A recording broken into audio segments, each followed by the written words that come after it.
ya es una repetición y simplemente para retomar la clase anterior.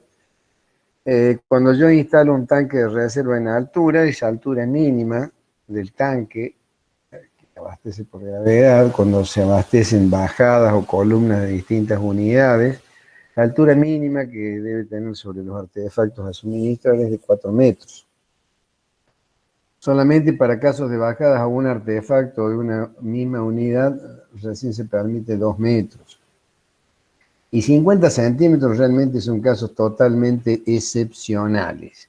Excepcionales cuando tengo que abastecer una canilla de poco uso, una pileta de lavar no de lavar, de enjuague en una azotea, porque realmente la presión de 50 centímetros es totalmente deficiente. Y hay que tener mucho cuidado con respecto a las bajadas a las válvulas automáticas de inodoro, que ya vamos a ver un caso particular. Son griferías que deben atender un requerimiento muy especial y va a depender también del tipo de válvula de limpieza. Requieren un importantísimo caudal y generalmente esas bajadas es recomendable, por lo menos todos nosotros lo hacemos, que no se compartan las bajadas de las válvulas de limpieza de inodoro con otras bajadas. Acá mostramos a manera orientativa los diámetros de bajada según la carga mínima, o sea, si estamos hablando, por ejemplo, de una carga mínima de 3,50 metros, estamos hablando de una bajada de 1,5 pulgadas. Si ya tengo una carga de 4,50 metros, ese caño de bajada lo podría llevar a 1,25 pulgadas. Y si tengo una bajada de mayor a 5,50 metros de columna de agua sobre la válvula de limpieza, a ver, dame un segundito que voy a dar ingreso a un rezagado.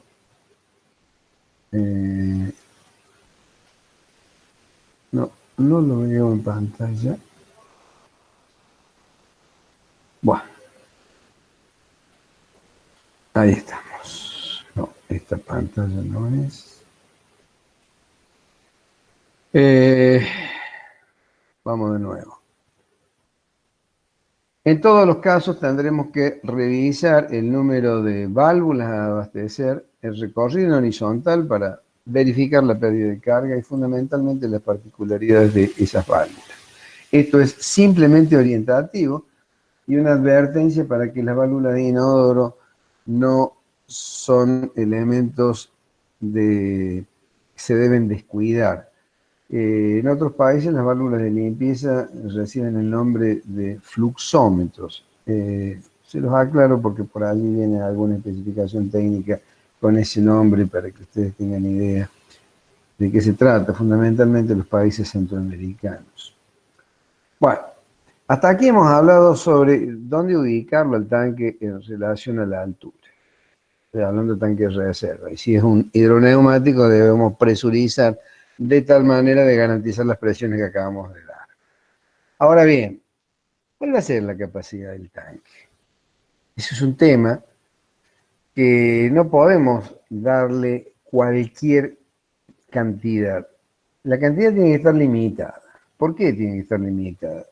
Tiene que estar en un mínimo para garantizar el abastecimiento y en un máximo para que el agua no permanezca tanto tiempo almacenada y de esa manera pierda las condiciones de potabilidad por evaporación o por dilución del bactericida que normalmente es cloro. Ten en cuenta que el bactericida que normalmente utilizamos es el cloro, y cloro es un gas que se va liberando. Por lo tanto, reservar o acumular una importante cantidad de agua hace que pierda garantías de potabilidad. Entonces, para abastecer, determinar la cantidad de agua que vamos a abastecer, lo hacemos para un edificio de departamentos, razón de 600 litros por departamento y por día. Ahora bien, puede que nuestro edificio, nuestro lugar que vamos a abastecer, no sea solamente un departamento, puede ser una oficina, o un local comercial u otro uso. Entonces, en esos otros sitios, por cada baño o inodoro, le vamos a dar o le vamos a asignar un valor de 250 litros por artefacto y por día. Si es un mingitorio, 150, y si es un lavatorio o pileta, a razón de 100 litros por artefacto y por día. Estos valores que le estoy resumiendo acá son los mismos que se indican en la tabla del reglamento. Es decir, si yo tengo bombeo, como dice en el renglón aquí inferior, por cada baño o inodoro, a razón de 250 litros por cada artefacto, 150 por mingitorio y 100 por cada pileta, lo mismo que dijimos anteriormente, y a razón de 600 litros por departamento. Este es un tema que hay que tomarlo con pinzas, porque este valor está dado por el Reglamento de Obra Sanitaria de la Nación, que, como les digo, ya no existe más, y es un valor que puede darse para departamentos convencionales de 1 o 2 dormitorios, pero ya cuando hablamos de departamentos en donde, denme un segundito que le voy a dar entrada a otro alumno. Ya les he dado ingreso yo. Ah, bien, por eso no los veía. Bueno, listo. ¿Dónde estábamos? Bueno, ese valor de 600 litros hoy realmente le debemos dar un valor mayor cuando tenemos, por ejemplo, artefactos especiales que no estaban contemplados en el reglamento de obras sanitarias, tales como hidromasaje, ducha sauna, etcétera. Hoy en día las instalaciones han evolucionado tanto que ha dejado el reglamento fuera de actualización, lo han dejado obsoleto. Pero bueno, yo se los tengo que mostrar porque es el reglamento que todavía nos rige. Ahora bien, ¿cómo disponemos estos tanques? ¿Y qué volumen le damos a cada uno? O sea, si nosotros tenemos un edificio de departamento constituido por 100 departamentos, es decir, a 600 litros por departamento, vamos a necesitar 60.000 litros de reserva total. Esas 60.000 litros o el total de la reserva, yo podría ajustarle exactamente a ese valor o bien mayorarla. O sea, ese valor de 600 litros por departamento es el mínimo, pero podría aumentarle hasta un 50% de ese valor así calculado. Por lo que estos son los límites. 600 litros por departamento y por día es el mínimo. Y podría mejorarlo hasta un 50% más, o sea, hasta 900 litros por departamento y por día como máximo. Eso me va a dar la capacidad total, la reserva total de ese el reservorio total de agua. Ese reservorio total de agua lo voy a distribuir en uno o más tanques según cómo sea la distribución en mi edificio. Es decir, voy a tener un tanque de bombeo, voy a tener un tanque de reserva y tanques reductores de presión, o no, porque podría tener válvulas reguladoras de presión.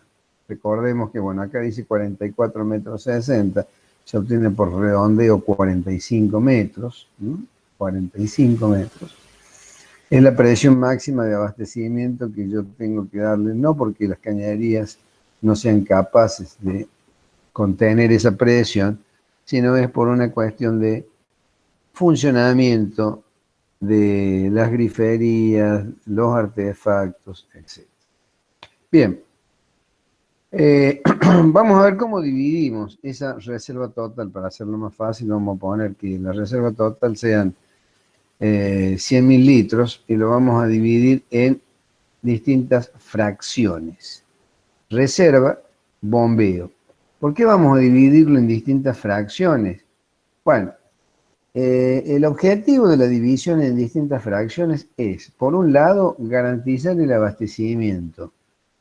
por lo que yo acá debo tener un volumen mínimo de reserva total y aquí también un mínimo, que este mínimo está dado fundamentalmente para el cálculo de esta entrada y para evitar demasiados arranques y paradas de la bomba. Entonces, vamos por parte. La capacidad del tanque de reserva, o sea, el tanque que va en la parte superior del edificio. Por razones estructurales, normalmente debemos darle un volumen lo más chico posible. Desde el punto de vista sanitario, lo más grande posible. Pero podemos jugar entre determinados límites. Un tercio de la capacidad total, un medio o 2/3. Pero la reserva mínima va a ser de 1/3. Es decir, que si yo tengo por cálculo que tengo que garantizar un volumen de acumulación total del edificio de 100.000 litros, aquí arriba no puedo tener menos de 33.000, 34.000 litros. Eso es lo que me está pidiendo, 1/3 de la capacidad total necesaria. Estamos hablando del tanque de reserva. Este tanque de reserva ya lo vamos a ver. Al superar los 4.000 litros se va a dividir en 2 cubas, si lo hacemos in situ, o en tanques individuales si lo hacemos con tanques prefabricados. Vamos al otro. El tanque de bombeo en la parte inferior del edificio. El tanque de bombeo va a tener una capacidad que puede ser la mitad del de reserva, que puede ser 2/3 del de reserva, como acá lo estamos viendo. Pero, como mínimo, acá, en el bombeo, ya sea como el caso que estamos presentando, o como el caso de tener otros volúmenes de acumulación, el mínimo va a ser de 1/5 de la reserva total. Entonces, quiere decir que si mi abastecimiento, si el volumen total es de 100.000 litros, ¿cuánto voy a tener acá? 20.000 litros.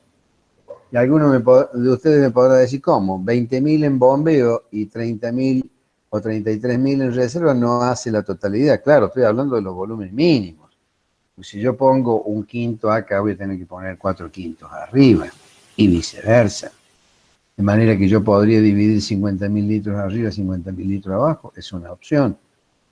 Pero cualquiera de las opciones que tome, el mínimo que debo garantizar es de 1/5 aquí abajo y 4/5 arriba. O si yo pongo el mínimo arriba, que el mínimo dijimos en reserva, es decir, 1/3, ¿y acá cuánto tendríamos que tener? Y 2/3. O sea, si en reserva tengo 33.000 litros, bueno, acá tengo que tener 66.000 litros. Esto es muy importante tenerlo presente, porque muchas veces se hacen los proyectos y no se tiene en cuenta el gran volumen de acumulación. Estamos hablando de volúmenes mínimos, no se olviden que podríamos incrementarlo hasta en un 50%. Y por otra parte, recuerden que esto no lo puedo ubicar en cualquier parte, tengo que ubicarlos en lugares comunes del edificio y separado de la pared medianera y separados del suelo natural, lo tengo que poder recorrer en todo su contorno, de manera que cuidado con los espacios. Hay otro tanque que puede existir o no, que es el tanque reductor de presión. Para mí, mal llamado intermediario. El intermediario es otro tanque. Muchas bibliografías le llaman intermedio tanque. Es intermedio cuando sirve de escala de bombeo. Es decir, si este tanque tengo un bombeo del subsuelo, de la planta baja, lo bombeo acá y de acá hacia arriba, ese sí se va a convertir en un tanque intermedio de bombeo. De lo contrario, si yo bombeo de forma directa al tanque de reserva Y del tanque de reserva abastezco este. Este tanque no es un tanque intermedio, sino es un tanque reductor de presión. Este tanque reductor de presión tampoco puede tener cualquier cantidad. Debe tener una cantidad limitada. ¿De cuánto? De un quinto del volumen del tanque de reserva con un mínimo de 2.000 litros. Esas son disposiciones dadas por Obras Sanitarias de la Nación. Volvamos al tanque de bombeo. ¿Por qué volvemos al tanque de bombeo? Porque el volumen de este tanque me va a permitir calcular el diámetro de la conexión de entrada. Recordemos que la vez pasada yo les dije que este caño se dimensiona, no se los explique, pero se lo explico ahora, se dimensiona en función de la presión disponible en vereda y del caudal. Recordemos la tablita que estábamos viendo la clase pasada.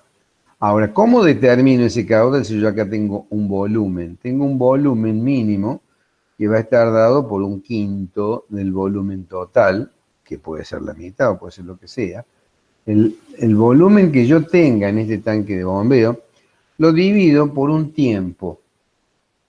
Ese tiempo va a estar variando entre 1 como mínimo y 4 como máximo horas de tiempo de llenado. Entre esos dos parámetros mínimos y máximos, me va a dar el caudal que me va a permitir calcular este caño, que es el caño de entrada de la convertida a la red, la llave de paso, canilla de servicio o las canillas de servicio que quiero instalar.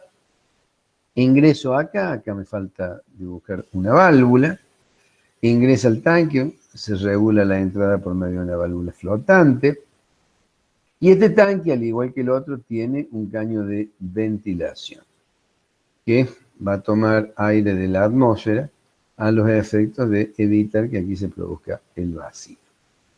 Ahora vamos a ver otro cálculo. Estos cálculos ya lo van a revisar ustedes en el trabajo práctico. Yo ahora les estoy dando los conceptos teóricos para poder determinar este diámetro. Ahora vamos a ver cómo determinamos este diámetro y este diámetro. Este diámetro, que es el caño de impulsión, y el de aspiración, es decir, el caño que viene desde el tanque de bombeo a las bombas, y de las bombas al tanque de reserva es el caño de impulsión. Vamos a ver cómo determinamos esos diámetros y qué características tienen. Bueno, estos tanques pueden ser tanques hechos in situ con las características que vimos en la clase pasada, o bien tanques prefabricados. Cuando trabajamos, bueno, esto es un detalle de la entrada, donde cuando supera la pulgada, de pulgada y cuarto o mayor, se instala una válvula de aire para evitar despresurizar la red. Vamos a alimentar el bombeo a la reserva, que pueden ser de distintos casos. En este caso sí es un tanque intermediario, porque yo bombeo de aquí hasta acá y de acá bombeo nuevamente. Esto se da en edificios de gran altura, donde realmente las potencias puestas en juego, si yo tengo que hacer este bombeo directo, eso resulta una potencia muy elevada acá. Pero tengamos en cuenta, ya les voy a mostrar una tablita, del ruido y las vibraciones que producen las bombas, y tengan en cuenta que esto va a estar instalado en el medio de un piso, que puede provocar ruidos o vibraciones a los departamentos colindantes. Y este es el otro caso de abastecimiento directo, en donde yo tengo tanques reductores de presión. Les decía que hay que tener en cuenta el ruido de las bombas. Normalmente hoy en día las bombas son bastante silenciosas, pero tengamos en cuenta que si yo tengo una bomba de un 1,5 HP y es de 2 polos o de 4 polos, voy a ir teniendo distintos valores de ruidos. Esto está expresado en decibeles. Voy a ir de 58 a 47 decibeles. Ahora, ¿qué tan ruidoso es esto? Bueno, también tengamos en cuenta algunas comparaciones. El sonido de una lijadora circular o de una arpa de una orquesta son 90 decibeles, un tractor 96 decibeles, una excavadora hidráulica 98. Es a los efectos de que tengamos una comparación del ruido y otros temas, las vibraciones. ¿Por qué muestro esto? Porque estas bombas muchas veces, como en este caso, están instalados próximos a un departamento donde pueden, y que normalmente lo hacen, arrancar de madrugada. Bien, ¿cómo determino la potencia de la bomba? Y, como les decía, este caño de impulsión y este caño de aspiración. Muy bien. ¿De qué depende la potencia de la bomba? Acá lo vamos a expresar en una unidad que es lo que normalmente se expresa para comprar una bomba. O sea, vamos a convertir los kilogramos metro segundo, lo vamos a convertir en HP a los efectos de poder determinar la potencia en HP. Pero ¿de qué depende la potencia? Bueno, la potencia de cualquier equipo de bombeo va a depender fundamentalmente del caudal. Ese caudal, ¿cómo lo determino? El caudal que ahora tengo que necesitar para llenar este tanque de reserva. ¿En qué tiempo? Porque acá tengo un volumen, 30, 40, 50 mil litros. ¿En qué tiempo? En un periodo de tiempo mínimo de 1 hora y máximo 4 horas. Eso me determina el caudal en metro cúbico hora. ¿Qué otra cosa tenemos en juego para determinar la potencia? La densidad del fluido. No es lo mismo bombear agua que bombear alcohol o bombear hormigón. Bueno, el agua es 1 kilo por decímetro cúbico o 1000 kilos por metro cúbico. De manera que acá sería, en nuestra fórmula, kilómetro cúbico será 1000. Y el otro tema importantísimo, la altura manométrica. ¿Qué es la altura manométrica? Es la altura que voy a tener desde el pelo de agua de este tanque al pelo de agua de este otro tanque. Pero no solo eso, esta es la altura geométrica. A eso tengo que sumarle las pérdidas de carga por todos los accesorios, válvulas, codos, niple, válvula de retención, manga antivibratoria, curva, entrada, etc. A los efectos prácticos, como para que tengan un valor referencial, la altura manométrica es la altura geométrica, esta, dependiendo del número de singularidades, más un 30%. Con eso van a determinar la longitud equivalente. Ese es un tema que ya lo vamos a ver mejor cuando veamos las instalaciones de gas. Después hacemos la verificación. Por ahora tomamos ese valor como para tener un cálculo aproximado. Dividido, ¿qué? 75. ¿Qué es 75? 75 es el factor de conversión de kilogramo metro segundo a HP. 3600, la cantidad de segundos que tiene la hora. Y estos coeficientes son rendimiento de bomba y rendimiento de motor.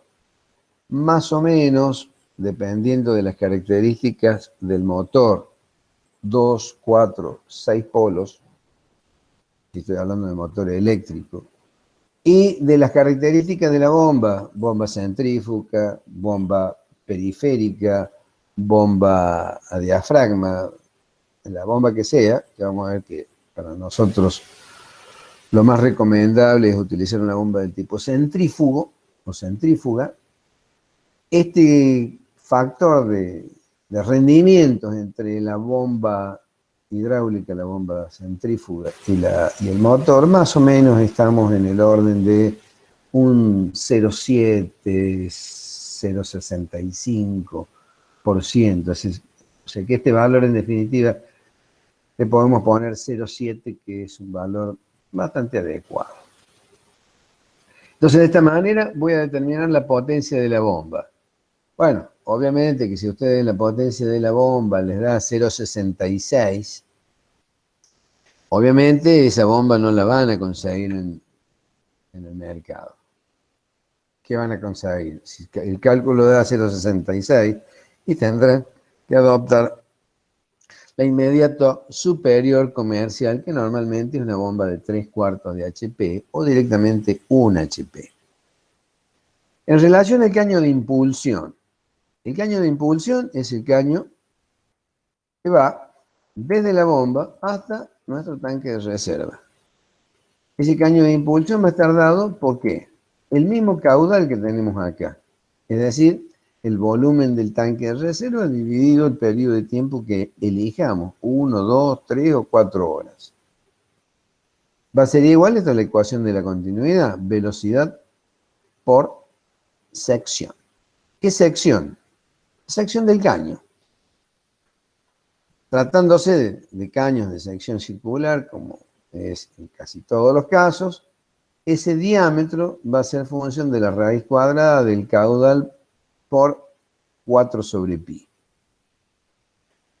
Ahora bien, esto me va a dar un diámetro en función de esta velocidad. ¿Y qué velocidad voy a poner acá? ¿Podría poner cualquier velocidad? No. La velocidad va a estar en función de dos parámetros recomendables, los recomendados, que son entre 0,5 y 1,5 metros por segundo. Nosotros en la clase pasada le mostramos un ábaco de cálculo de cañerías de cobre o de latón, en donde en ese ábaco mostraba un periodo de velocidades que era ruidoso, silencioso, muy ruidoso, etc. Eso se da justamente debido a las velocidades. La velocidad de 1,5 m por segundo es una velocidad recomendable como máximo para diámetros de pulgada, pulgada y cuarto, hasta pulgada y media, porque velocidades mayores puede provocar no solamente ruidos, sino hasta la destrucción de la cañería. Esos ruidos, en definitiva, ¿a qué se deben?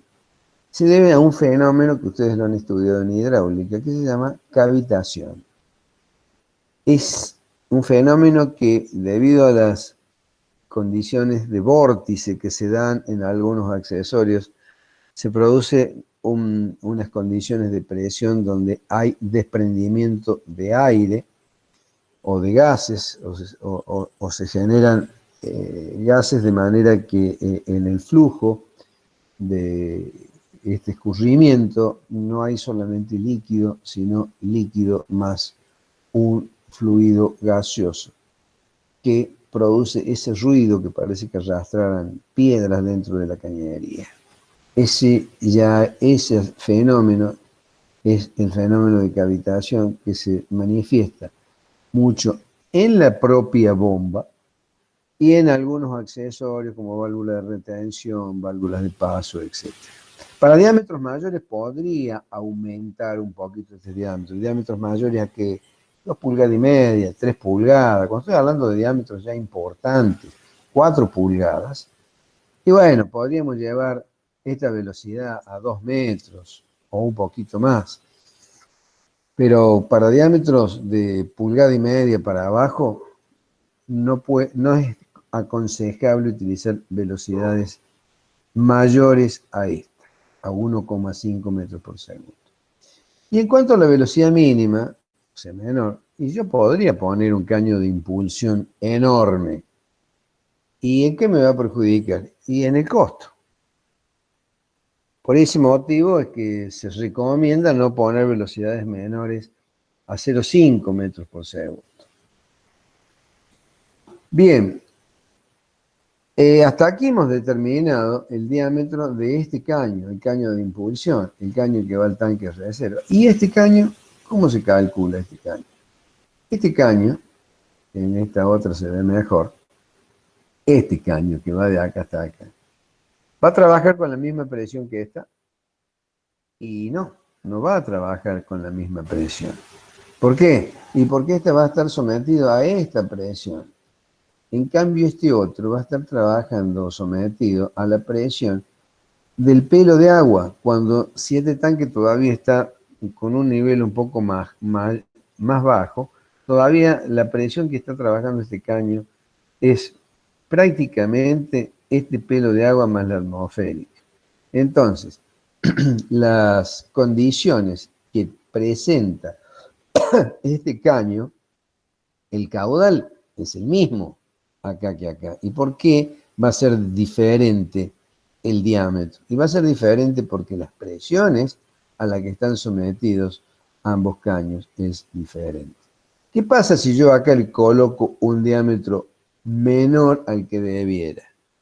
Bueno, va a trabajar lo mismo la bomba, mejor dicho, va a trabajar, pero no lo mismo. Va a requerir de una pérdida de carga, va a requerir provocar una depresión acá tan grande que le va a reducir el caudal, provocando un desaprovechamiento o una pérdida energética notable. Por lo tanto, para concluir, el diámetro de esta cañería se recomienda que sea como mínimo un rango mayor al diámetro del caño de impulsión. Nunca menor que el diámetro impuesto por la bomba y nunca menor a 20 milímetros. Es decir, ¿por qué nunca menor al diámetro impuesto por la bomba? Bueno, el fabricante normalmente le entrega un diámetro de conexión.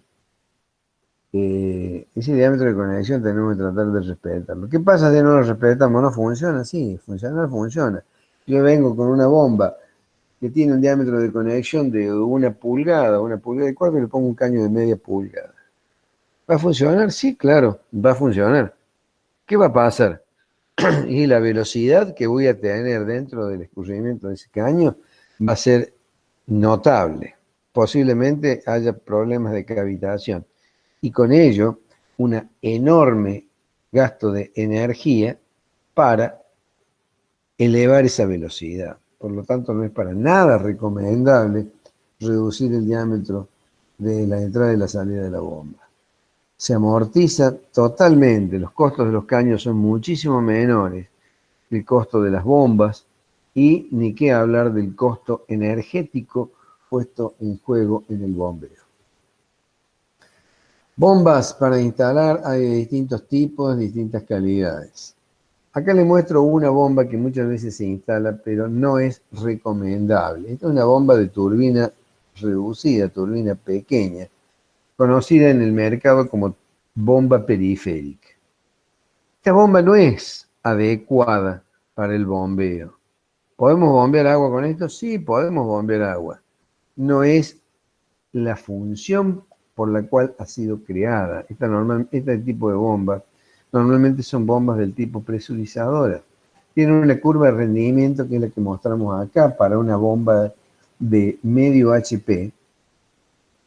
Podemos lograr una altura de bombeo de 35 metros de columna de agua con un caudal de 36 litros por minuto, dando este espectro de rendimiento en la curva, en donde tenemos en ordenadas la altura manométrica y en abscisas tenemos el caudal en litros por minuto. Veamos qué pasa con una centrífuga. La centrífuga es una bomba con una turbina significativamente mayor. Tenemos la entrada por el mismo lugar y la salida. Siempre la entrada, en la mayoría de los casos, es por el centro. Y la salida por la periferia. Lo habrán visto en hidráulica. Comparando la misma potencia que en la anterior, acá tenemos medio HP. Fíjense la altura manométrica. Sí, la altura es un poco menor. 20 metros de columna de agua. Pero fíjense el caudal. Comparemos 90 litros minuto contra 36, es prácticamente 3 veces menos. Sí, está bien, esta produce una mayor presión. Bueno, por eso es una bomba periférica y por eso, como les decía, esta bomba normalmente se recomienda para presurizar. Pero para bombeo, lo recomendable es utilizar una bomba de tipo centrífuga. Yo podría bombear con una bomba de diafragma, podría bombear con una bomba de pistones. ¿Cuál es el problema de bombear con una bomba de diafragma, bombear con una bomba de pistones? Primero que el funcionamiento es alternativo. El flujo que hay en la cañería es totalmente interrumpible, fluye y desciende permanentemente.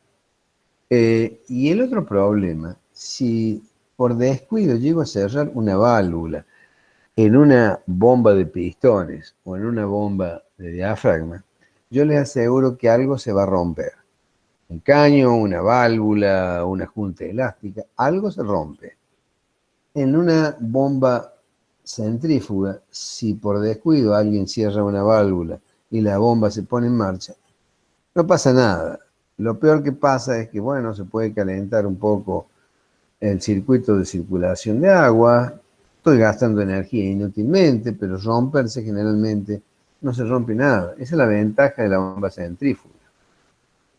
Y como ven acá los distintos rendimientos, ¿no es cierto? Bueno, estos son distintos rendimientos para distintos tipos de bombas. Tengo bombas para este fabricante, desde 2 HP desde medio HP hasta 2 HP. Fíjense en estos casos, la de medio HP tiene entrada y salida de 1 pulgada. Fíjense qué pasa con una bomba de 1,5 HP. Tiene 1,25 de entrada y 1 pulgada de salida. La mayoría de los casos tienen el mismo diámetro de entrada y salida, pero nosotros tenemos que inmediatamente aumentar el diámetro a la entrada de la bomba para mejorar el rendimiento. Hay otro tipo de bomba, como este tipo de monoblock, en donde acá tenemos los sistemas de conexionado con bridas. En el caso anterior teníamos conexionado, bueno, acá tenemos una unión roscada. Esto se conexiona generalmente con una unión doble. Podríamos poner una brida, pero esto está específicamente preparado para conexión bridada. Estas son bombas de alta potencia. En este caso es una bomba de cuerpo dividido. Fíjense la diferencia. Esto es toda una misma cosa. Pero esta otra, tenemos el motor por un lado, un sistema de transmisión, normalmente con un manchón, el eje de regulación y la bomba propiamente dicho. Y nuevamente la conexión bridada. Fíjense que acá se aprecia claramente el diámetro de aspiración bastante significativamente mayor que el de impulsión. Estos son elementos de conexión que sirven para evitar la transmisión de las vibraciones a la cañería. Las bombas, por buenas que sean, por balanceadas que estén, siempre algo de vibración tienen. Y a lo largo de una cañería, de un edificio, puede llegar a aflojar los soportes y transmitir ruidos y vibraciones a lo largo de ese caño.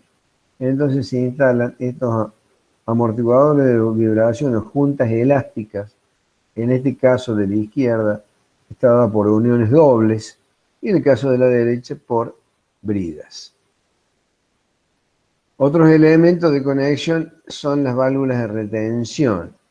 Bueno, acá lamentablemente me ha desaparecido un par de imágenes. Se los voy a dar la clase que viene, se los voy a subir directamente a autogestión. Unas imágenes sobre cómo es el conexionado de las bombas y todos estos elementos que le estoy hablando. Válvulas de retención, válvulas esféricas a la entrada, a la salida, sistemas de conexión y desconexión, juntas antivibradoras, etc. La válvula de retención es totalmente necesaria para colocar en un sistema de bombeo para evitar que el agua, en lugar de bombearse al tanque de reserva, vuelva por la otra bomba al mismo tanque de bombeo. Acá las imágenes son demasiado escuetas como para mostrarles adecuadamente la instalación de la válvula de retención. En la próxima clase se lo voy a mostrar más en detalle. Pero es totalmente necesaria y las bombas tienen que ser de uso alternativo. De manera que un día o una semana se utilice un bombeo y otro día u otra semana se utilice el otro bombeo. De manera que si algún sistema de bombeo por algún motivo sale fuera de servicio, el otro sistema de bombeo, el que está en reserva, está apto para seguir funcionando. Esto se da porque si yo tengo un sistema de bombeo en reserva y no lo uso nunca, es posible que cuando lo quiera poner en marcha no funcione. Bueno, este es un esquema donde muestra un sistema de abastecimiento por presurización por hidroneumático en la parte inferior, un bombeo directo a tanque de reserva. De ese tanque de reserva abastece un grupo de departamentos que no puede estar el más bajo de este grupo abastecido a más de 45 metros bajo este nivel de tanque, tomado el nivel de tanque 10 centímetros por sobre la base hacia el artefacto más bajo, y cada 45 metros dividirlo en otros tanques o instalar en su defecto válvulas reguladoras de presión. Vamos a ver cómo se calculan estas cañerías. Estas cañerías, como yo les había comentado, yo determino a través de este cálculo el diámetro. Ahora, este diámetro, dada la diversidad de caños que tenemos hoy en día, vamos a ver qué cañería adoptamos. ¿Por qué? Y bueno, porque una cosa es el diámetro que hemos calculado y otra cosa es el diámetro real. Esta tabla que le estamos mostrando acá es la tabla que le muestra el reglamento de obra sanitaria de la Nación cuando existían los caños galvanizados. Entonces me he tomado el trabajo de mostrarles otra tabla parecida a la que les mostré en las clases anteriores en relación a los caños de conexión a la red de agua, pero ahora con alguna diferencia porque ahora vamos a introducir otros caños. No vamos a poner caños de plomo como usábamos antiguamente, que yo se los hice simplemente por una cuestión de comparación. Vamos a ver cómo se comparan con los otros caños de polietileno fusión, polietileno rosca, etc. Esta tabla que les da el reglamento es una tabla de, como les decía, caños de acero galvanizado. Las características de este caño está dada por la IRAN 2502. No lo van a encontrar en el reglamento de obra sanitaria de la Nación, pero se lo digo yo para que sepan de qué caño estamos hablando. Es un caño que tiene designaciones nominales un poco diferentes a las reales. Por eso es que estoy dando esas aclaraciones. Parte de un caño de 3 octavos, que en las instalaciones sanitarias, olvídense, no lo usen. Este caño para instalaciones sanitarias existe, pero no se debe aplicar. Y el de media pulgada, y con ciertas restricciones. De ahí en más, hasta 4 pulgadas. El de 5 pulgadas prácticamente no existe en el mercado. Entonces, a los efectos de graficar un poco, ahora les muestro la comparativa. Normalmente tenemos dos tipos de cañerías. Las cañerías del tipo roscada, que tienen alguna similitud con esta. Esto es caño de acero. Esto es caño plástico. ¿Qué caño plástico? Este es, para graficarles un poco, este es el caño de polipropileno, y le voy a decir las características del polímero. Es un homopolímero isotáctico que admite las sistemas de roscado y fusionado. Entre nosotros es el caño color marrón. Cuando se puede mencionar una marca, podemos hablar de Saladillo. Saladillo tiene dos alternativas: el caño roscado fusión y el caño fusión-fusión. Entonces, veamos esta comparación. El otro caño con el cual podemos comparar, que prácticamente en Argentina no se usa, pero en Brasil se usa mucho, el caño de PVC roscado. Tiene las mismas características esta, con la diferencia que el material es diferente. Y van a encontrar algunas diferencias en relación a la presión nominal. En el caño plástico, presión nominal 10 o presión nominal 20, PN10, PN20, el caño por fuera es el mismo. Aumenta el espesor reduciendo el diámetro interior.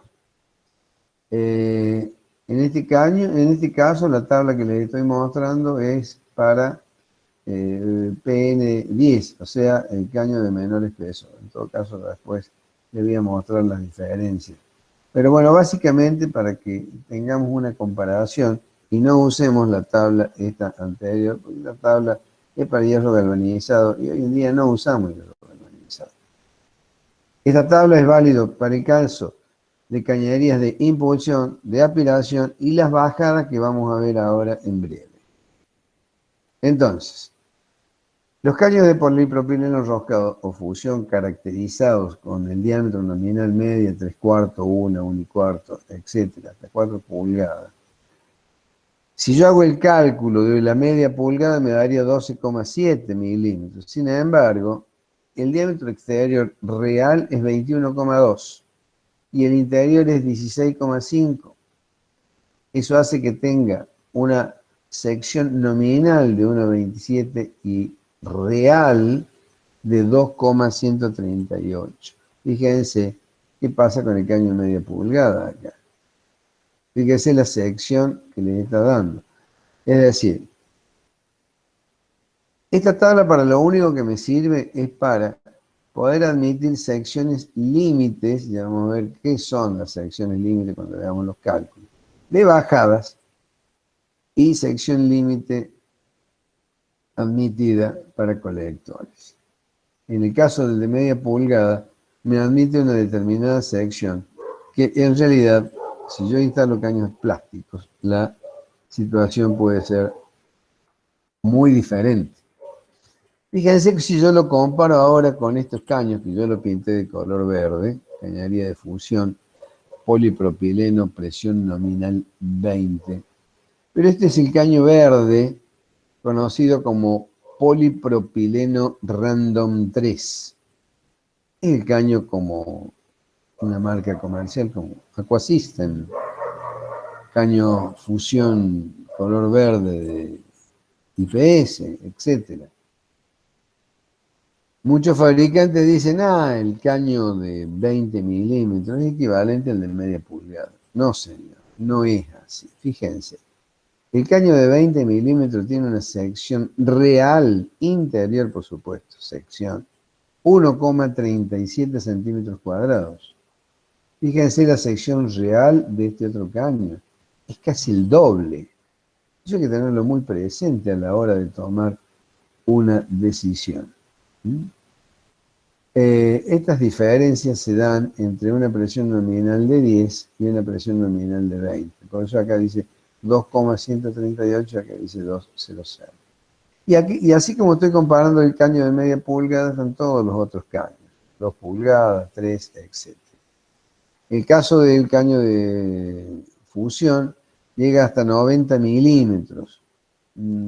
Según la información que yo tengo, este es el diámetro máximo que fabrican aquí en Argentina, Aquasystem y otros fabricantes. 90 milímetros es el diámetro máximo, que da una sección de 27,27 milímetros. Bueno, dicen que es comparable con el caño de 3 pulgadas. ¿Por qué? Porque por fuera este tiene un diámetro nominal o diámetro real de 90 milímetros por fuera.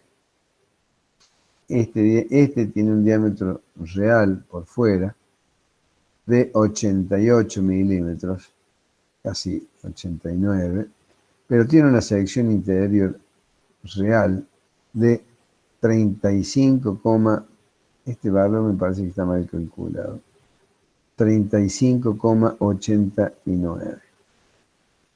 Ya lo voy a revisar este valor, no lo tomen como real, me parece que hay un error ahí.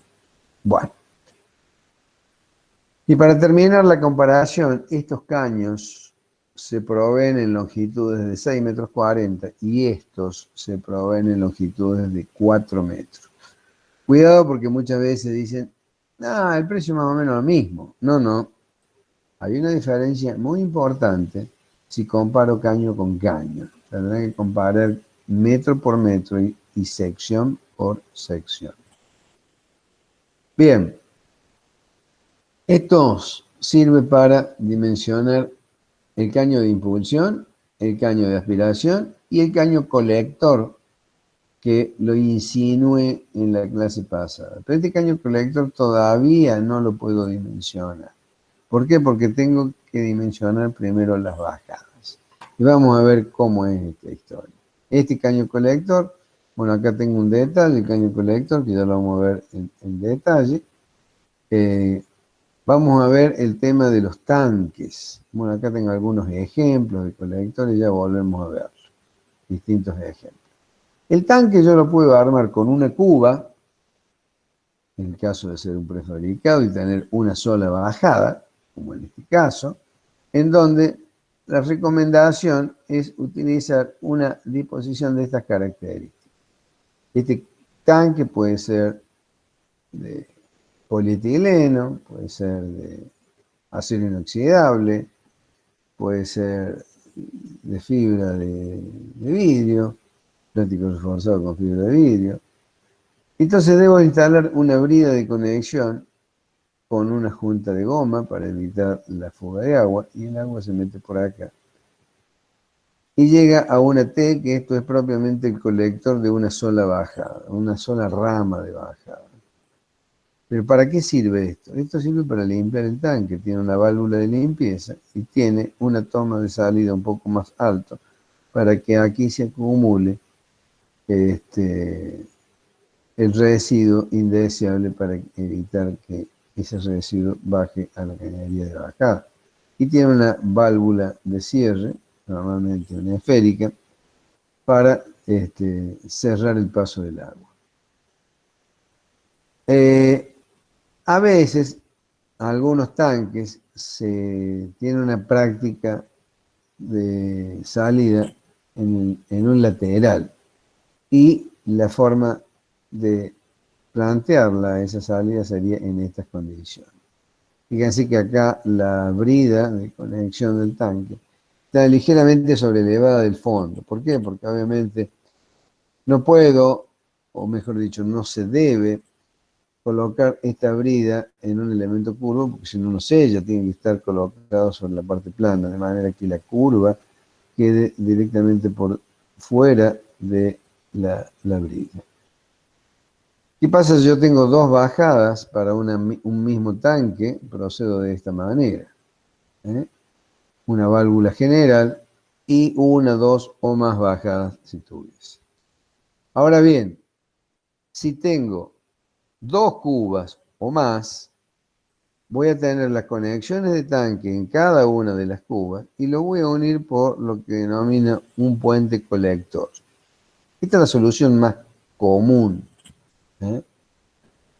Ese puente colector, ya vamos a ver cómo se determina, pero está en función de las bajadas, por eso no se los cuento ahora.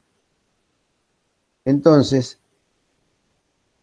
voy a unir esta cuba con esta cuba a través del puente colector, y esta o esta otra se llena a través de vasos comunicantes, que es este mismo puente colector. Al armarlo de esta manera, yo tengo la posibilidad de limpiar un tanque mientras el otro está funcionando, sin necesidad de interrumpir el servicio.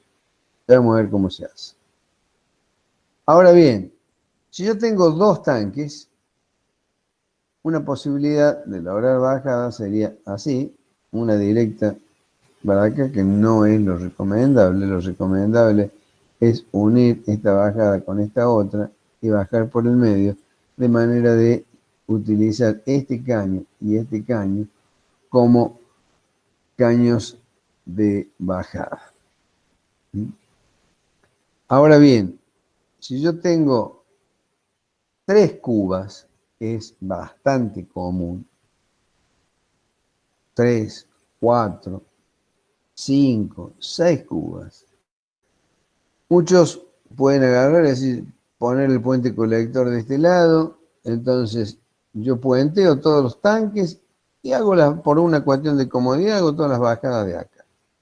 Al tener todas las bajadas de acá, o no estar equilibradamente distribuida como en este caso, lo que ocurre es que el agua de este tanque está permanentemente renovándose y el agua de este tanque prácticamente está estacionada sin renovación. Entonces, es conveniente que el puente colector esté abastecido de tal manera, como lo estamos mostrando acá, pero esta conexión a 1/3 de esta a 1/3 de esta, y esta a 2/3 de la longitud total. De esa manera, y el puente colector general está abasteciendo o tomando agua en forma equilibrada de las 3 cubas. Seguramente que si ustedes lo conectan mal, nadie se va a enterar, pero no es lo recomendable. ¿Por qué? Y bueno, porque si yo tengo un tanque que no se renueve el agua, y es susceptible de contaminación. En cambio, si el tanque se está renovando permanente el agua, es mucho más adecuado a los efectos de contaminación. Esto, si ya lo vamos a ver cuando veamos sistemas de calefacción o lo que es paneles solares para el calentamiento de agua. Si yo no tengo una conexión equilibrada, o al menos compensada, como se ha pretendido acá, abastecerlo de acá y tener el último tanque aquí. Si no tengo esa distribución, es posiblemente que un panel solar esté hirviendo el agua y el otro panel solar esté saliendo agua fría, y por la instalación esté teniendo agua fría, pese a que uno de los paneles o un grupo de paneles solares esté excedido de temperatura. Bien, quedo en deuda con ustedes con los detalles del sistema de conexionado de bomberos. Las cañerías de bajada, estas cañerías de bajada, que son las que me van a condicionar el diámetro del colector, se dimensiona fundamentalmente por el método de la sección. El reglamento de obra sanitaria utiliza el método de las secciones. Es un método muy práctico, de muy fácil uso, muy generalizado. Requiere de práctica para bajos diámetros. ¿Por qué? Porque por ahí hacen recomendaciones de diámetros que no son adecuados. Pero tiene como gravísimo defecto que no tiene en cuenta las presiones ni los caudales. De manera que da lo mismo abastecer a la planta baja que al último piso. Y da lo mismo por este método abastecer una cañería que está a 50 centímetros del tanque como una que está a 150 metros del tanque. Obviamente que esas condiciones hacen que varíen los caudales y las presiones. Y si yo tengo muy condicionado las alturas del tanque y muy desarrolladas las longitudes, como puede ocurrir en un country, en un hotel, donde tengo un tanque de distribución general y tengo varias habitaciones distribuidas a lo largo de una superficie importante, es posible que si yo lo calculo por el método de las secciones, no tengo cómo verificar el caudal y la presión a la cual llega a la habitación o al baño más alejado. Por lo tanto, nosotros vamos a dar y pedir que estudien el método de los caudales. ¿Por qué? Porque un ingeniero no puede negar esta situación de defecto que tiene el método de la selección. Vamos a ver cómo solucionamos estos problemas que nos acarrea las longitudes muy desarrolladas y demandas de grifería o de artefactos con presiones que el método de las selecciones no las tiene en cuenta. Bueno, el método de Hunter yo se los planteo, realmente es un método que en la Argentina prácticamente ni se conoce. Yo se los doy de manera informativa, ni siquiera les pido en los exámenes, es simplemente para perfeccionar o para aumentar las posibilidades de complementar el método de la selección. ¿Por qué? Porque tiene en cuenta simultaneidades y usos que el método de las selecciones no las tiene. Entonces, como les digo, el método Hunter lo planteo como un método complementario al método de la selección, pero tiene la mismo defecto que el método de la selección, no tiene en cuenta presiones y longitudes, presiones y caudales. Entonces complementamos esta información con el método de los caudales. El método de los caudales no es ninguna cosa rara, es simplemente tener en cuenta lo que realmente sucede con las herramientas que han obtenido ustedes de hidráulica. O sea, ustedes han trabajado, han visto distintas formas de calcular cañerías a presión. Creo que lo más difundido, lo más conocido, no es el único, el más difundido, lo más conocido, es el método de William Hassen, o la fórmula, la aplicación de William Hassen, que es lo que nosotros vamos a utilizar aquí en el método de los caudales. ¿Para qué? Para determinar justamente y tener en cuenta presiones y caudales que el método de las secciones no la tiene. Para ello, bueno, vamos a necesitar conocer las griferías, los accesorios y caudales y presiones de esa grifería, a los efectos de poder verificar que en el punto más alejado de la instalación, en las condiciones más deficitarias, yo tenga garantizado el caudal y la presión necesaria. Por ahora vamos a desarrollar el método de las selecciones y la próxima clase vamos a ver rápidamente Hunter, posiblemente ahora le dé una idea, y la próxima clase veamos el método de los caudales. La cantidad de artefactos sanitarios está en función del destino. Se puede asignar a criterio del proyectista como mínimo deberá cumplir con lo especificado con el código de edificación de cada lugar o las normativas correspondientes. Esto, ustedes o nosotros, los que trabajamos con las instalaciones, normalmente recibimos un plano que muchas veces no tienen especificado las características de esas griferías. Entonces, no siempre la grifería es con cierre válvula. La grifería puede tener cierre cerámico o cierre automático o requerir presiones diferentes. Por lo tanto, antes de empezar a realizar un cálculo y cañería, yo tengo que verificar todo esto. ¿Qué caudal y qué presión van a requerir los artefactos que voy a instalar con el abastecimiento de ese tanque y de ese sistema de bajada y de distribución?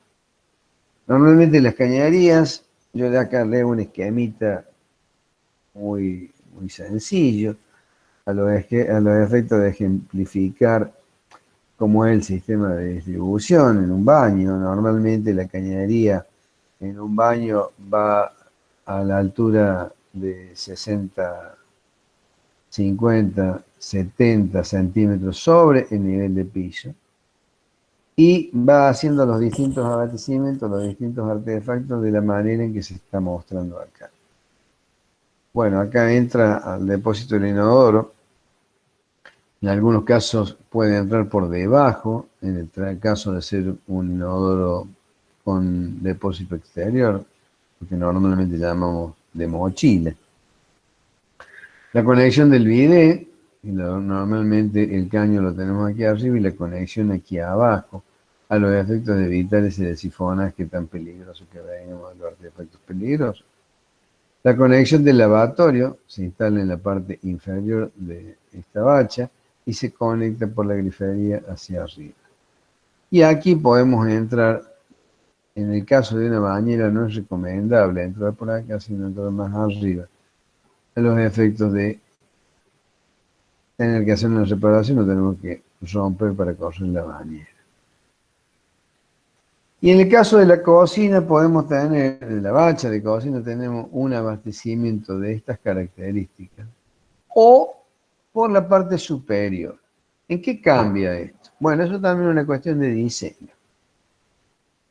Yo puedo tener la grifería montada sobre la mesada o montada sobre la pared. En este caso, la grifería está montada sobre la mesada y la conexión se hace por debajo de la bacha a través de caños flexibles. Pero también una cuestión de diseño. Si yo acá tengo esta grifería que va montada sobre pared, bueno, la cañería normalmente va a 1,10 m, 1,20 m, 1,30 m, 1,40 m, no más de altura. Y tengo que dejar las conexiones en forma precisa.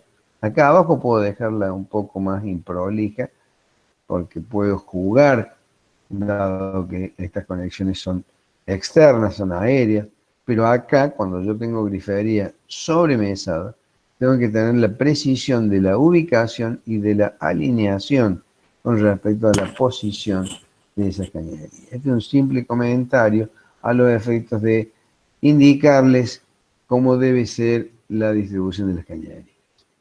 Bueno, este es un comentario rápido de cómo son las bajadas, es decir, nuestro colector, que es lo que vamos a calcular en breve, va a estar dimensionado en función de las bajadas, las sucesivas bajadas que vamos a ir nosotros diseñando y calculando. Estas bajadas van a alimentar artefactos, griferías de distintas unidades. Normalmente yo abastezco acá, por ejemplo, un baño o un baño y una cocina o un departamento completo. Baño, cocina, lavadero, baño principal, baño de servicio. O bien puedo alimentar, a lo mejor con esta bajada, solamente los calefones de agua caliente. O con esta otra bajada puedo alimentar solamente piletas de cocina. O con esta otra puedo alimentar solamente baños principales. En base al tipo de recinto o de artefactos que voy a instalar, el método de las secciones asigna una sección determinada para ese grupo de artefactos, sin importar, como les decía en la introducción, si ese artefacto está ubicado en el piso más alto o en el piso más bajo. Si esa grifería es del tipo cierre cerámico o es del tipo cierre válvula. Si esta grifería está abasteciendo una ducha convencional o está abasteciendo un hidromasaje. Esas son cosas que hay que tener muy presente a la hora de diseñar y calcular. El método de las secciones, como les decía, asigna a cada artefacto o grupo de artefactos una sección. Esa sección, que no es exactamente la sección del caño, sino una sección ideal para ese artefacto o grupo de artefactos, lo califica según distintos grupos. Este agrupamiento, dice la normativa de obras sanitarias, que por cada lavatorio o pileta lavamano o fuente de beber, se le asigna un valor de 0,27 centímetros cuadrados. Si yo en un baño tengo un lavatorio, bueno, le voy a asignar el valor de 0,27. Estoy hablando para agua fría, ¿no? Si tengo dos lavatorios, le asignaré 0,54 y así sucesivamente, tanto en el mismo piso como en pisos sucesivos. Entonces, por cada artefacto de estas características le asigno 0,27. Ahora bien, si yo tengo ese mismo grupo de artefactos y lo voy a abastecer con agua caliente, primero que va por circuito separado, porque obviamente pasa primero por un calentador de agua. Pero en segundo lugar, se considera que realmente es así. El consumo de este artefacto en agua caliente no es el mismo que para agua fría. Entonces le asignan para este artefacto el valor de 0,18 centímetros cuadrados por cada lavatorio. No es que esta es la sección del caño. Entiéndase bien, esta es la sección asignada para el cálculo de cañería para cada artefacto de estas características. Lo mismo, si yo tengo por cada baño de servicio, o sea, un baño compuesto, ¿qué es un baño de servicio? Y un baño compuesto por una pileta lavamanos y un inodoro, con depósito automático. O un mingitorio o canilla surtidora de poco uso. Para agua fría le asigna 0,36, bueno, acá me olvidé poner el 2, de centímetros cuadrados. Y si ese mismo grupo o recinto sanitario es para agua caliente, le vamos a asignar 0,27. Obviamente, inodoro no tiene agua caliente, por supuesto. Estamos hablando de las características típicas de este recinto sanitario. Ahora bien, ya cuando tengo artefactos de uso de mayor demanda, como por ejemplo una pileta de lavar, o una pileta de cocina, una pileta lavamanos, o una ducha, no le puedo asignar una sección menor a 0,44 centímetros cuadrados. Tengamos presente una cuestión, 0,44 centímetros cuadrados es una sección sumamente baja. Estamos hablando de esa sección para artefactos o grupos de artefactos. Es decir, si yo tengo dos piletas de cocina, o bien una pileta de cocina y una pileta de lavar, el caño que abastece ambos debo tener una sección de 0,88. Tengamos en cuenta que el caño de media pulgada tiene una sección significativamente mayor a este valor. De manera que alguno me podrá decir, podríamos alimentar con un caño de 3 octavos. No, estos son secciones orientativas. Esto es a los efectos de determinar los diámetros más importantes. Hay diámetros mínimos que debemos respetar. Nunca abastecer una grifería, un artefacto con un caño, si hablamos de polipropileno fusión, menor a 20 milímetros, o menor a media pulgada en el caso de ser una canilla o un lavatorio.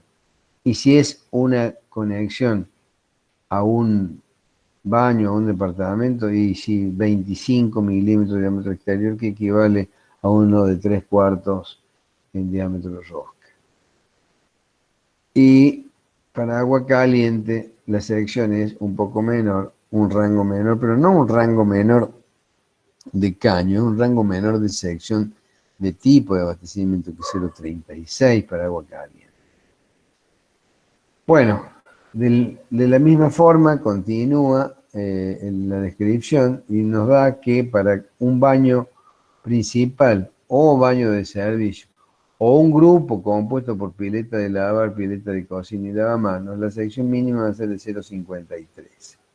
Como verán, las secciones mínimas nunca van a ser menores a media pulgada, ya lo vamos a ver en detalle.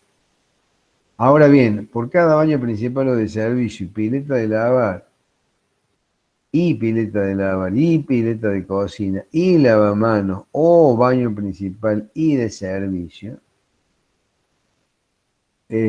ojo con estas conjunciones adversativas o disyuntivas, que en donde sumamos o comparamos con otro grupo de artefactos.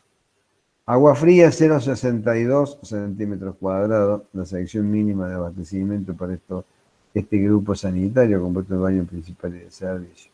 Ahora, si eso mismo tenemos que abastecerlo con agua caliente, 0,53. ¿Por qué es menor? Igual, como lo decía recién, la demanda de agua caliente es menor en todos los casos, tanto para el lavatorio como para el bidet, y por supuesto nula para el inodoro.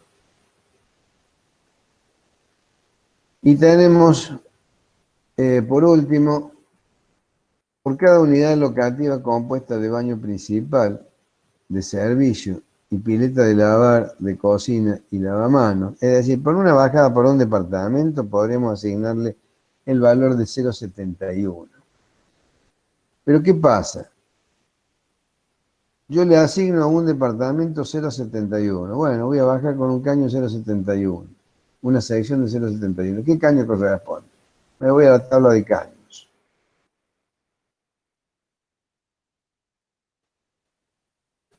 Resulta que, bueno, no la encuentro. Ahí está. Fíjense, la sección real del caño de media pulgada es de 2,06 centímetros cuadrados. De manera que la sección mínima de abastecimiento para un departamento completo no lo puedo hacer menos de 3/4, aunque la necesidad, el cálculo haya sido de 0,71, como les mostraba recién. Y en el caso de poner un caño fusión, por lo menos tengo que ponerlo de 25. Estas son recomendaciones mínimas, aunque el cálculo que vimos recién me dé un valor significativamente menor. No sé si se entiende esto. Yo quisiera dejar liberado un poco a un interrogatorio, son 22:15, antes que se me duerman. Quiero ver si hay alguna pregunta que hacer. Si está todo lo suficientemente claro, los escucho. A ver si hay algún chat.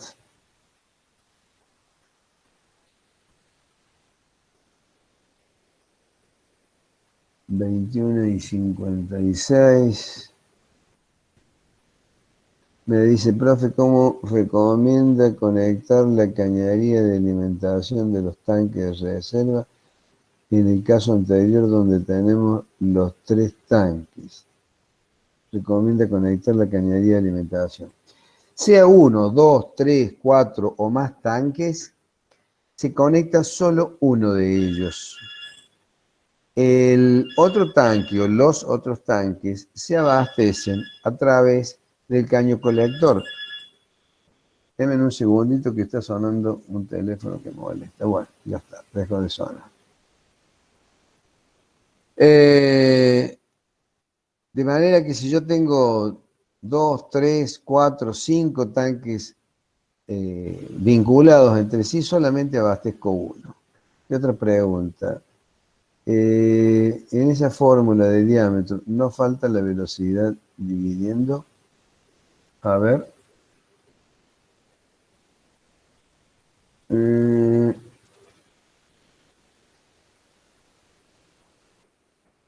No sé, déjenme ver.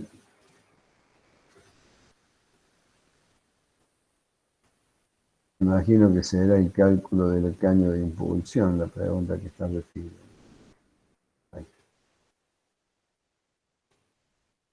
Acá en el diámetro, sí, claro. Tienes razón, falta la velocidad. Sí, señor, tienes razón. Bueno, respondido. ¿Qué otra pregunta? Rata Liendo, ¿cuánto es el máximo aproximadamente del tanque de reserva para que no afecte estructuralmente la losa? No, eso es una pregunta de estructura. Eso no se lo puedo responder. El máximo sería 2/3, perdón, 4/5 sería el máximo volumen que yo puedo poner en reserva. ¿Por qué respondo 4/5? Porque el mínimo que yo tengo en bombeo es 1/5.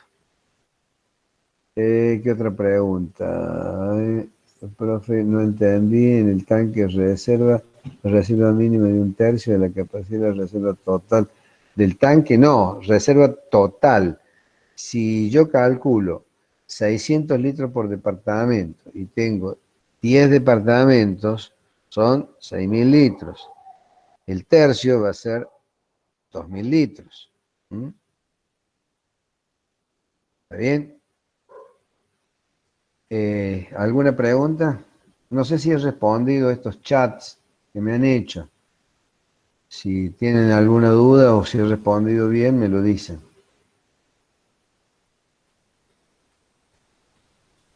Bueno, no hay preguntas, seguimos. A ver, ¿qué dice?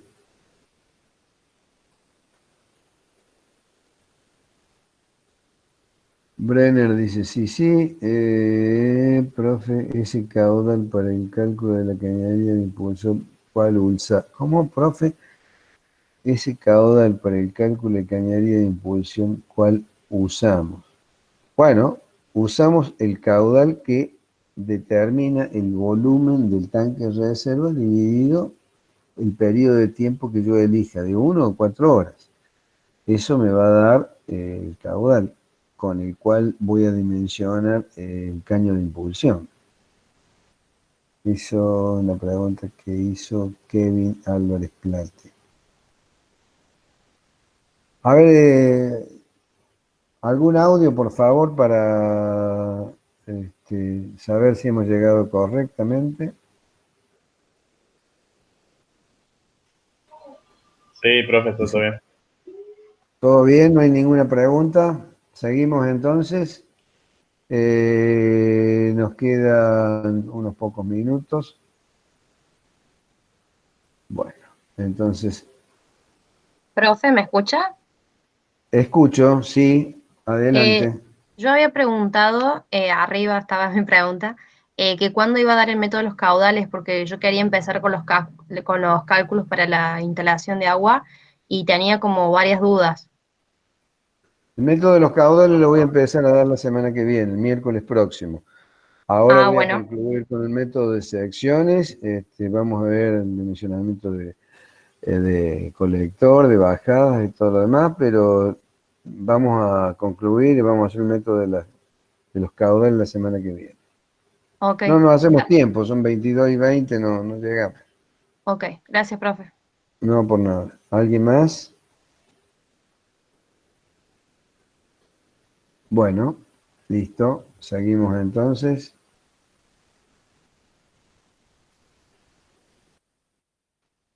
No queda mucho. He preparado una clase a lo mejor demasiado corta o estimé que el tiempo... Bueno, acá muestro el tema de los... acá estoy vinculando dos cubas con una mezcolanza de caños. Esto es un poco para mostrar cosas que no se deben hacer. Por ejemplo, este caño colector es un caño colector doble. Este caño que ven aquí central, es un caño de hierro galvanizado que abastece dos colectores paralelos, este y este. Y bueno, acá ven algunos injertos que son, tengan en cuenta que este es un edificio viejo, con muchos años de uso, en donde se han tenido que renovar conexiones, como pueden ver, acá se han hecho derivaciones con cañerías de polipropileno roscado. Esto es polipropileno roscado. Y esto es cañería de hierro galvanizado. ¿Mm? Y esta es una cañería un poco más nueva. Estos caños blancos que ven acá son caños de PVC, fusión química, fusión fría, digamos un pegado. Esto es una renovación también, esto es una obra que tiene sus años y que ha renovado el colector. Y bueno, como ven aquí también hay una mezcla de diámetros y cañería suelta, sin soporte. Ven el estado de esa cañería. Realmente este, no es lo adecuado, porque obviamente cuando la cañería demanda caudal y se cierra, se mueve toda la cañería, porque obviamente el flujo de agua, al no contar con soportes, realmente moviliza toda la instalación. Bueno, a ver,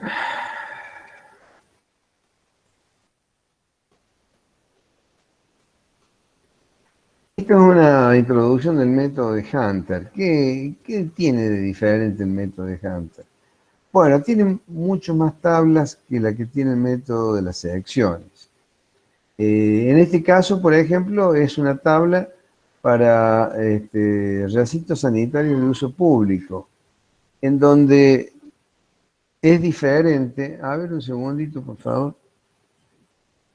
Denme un segundito que tengo una interrupción.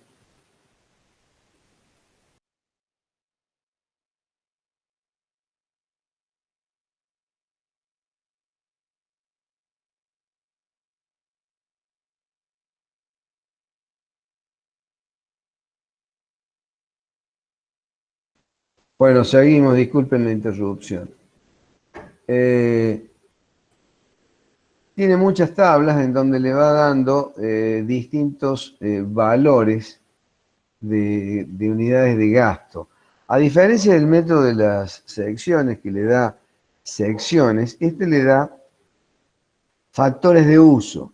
Con esos factores de uso después lo convierte a caudal o a sección y adopta determinados diámetros. Esto yo, bueno, se me termina la presentación, he subestimado el tiempo, salvo que siga con otra 48 diapositivas, creí que tengo otra presentación para seguir. No quisiera empezar y cortarla a mitad del tramo. Pero bueno, termino de comentar el método de Hunter. Esto que los centroamericanos le llaman tina es lo que nosotros llamamos lavatorio. Y le asigna un valor de agua fría y agua caliente igual que el del agua fría y agua caliente. Nosotros hacemos una diferenciación. El lavado de ropa también le asigna un valor de 4,5. Tengan en cuenta que estos no son valores de selección, son valores de factores de uso que después se afectan. Le voy a comentar la próxima clase cómo es que realmente se concluye el método de Hunter.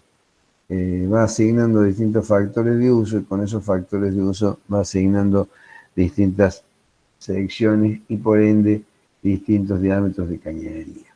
Es mucho más completo que el método de las selecciones, pero el procedimiento ejecutivo ese es el mismo.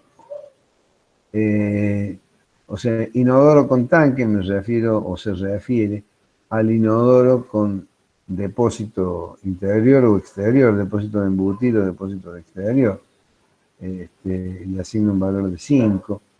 Inodoro con válvula semiautomática, fíjense que es un valor de casi el doble de caudal, pero en estos casos hay que tomarlo con mucho cuidado, porque las válvulas de inodoro tienen sus propias características en cuanto a presión y fundamentalmente en cuanto a caudal.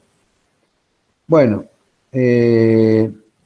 siendo las 22:25, tengo otra presentación, pero no vamos a llegar ni a hacer la introducción. De manera que si hay alguna pregunta que hacer, alguna interrogatorio, algún tema de los trabajos prácticos, los escuchamos. Sí, la escucho. Nosotros enviamos a nuestro grupo para corregir el mail y no nos contestaron nunca. ¿Qué grupo son ustedes? Número 4. Bueno, ya lo vamos a revisar, qué es lo que ha pasado.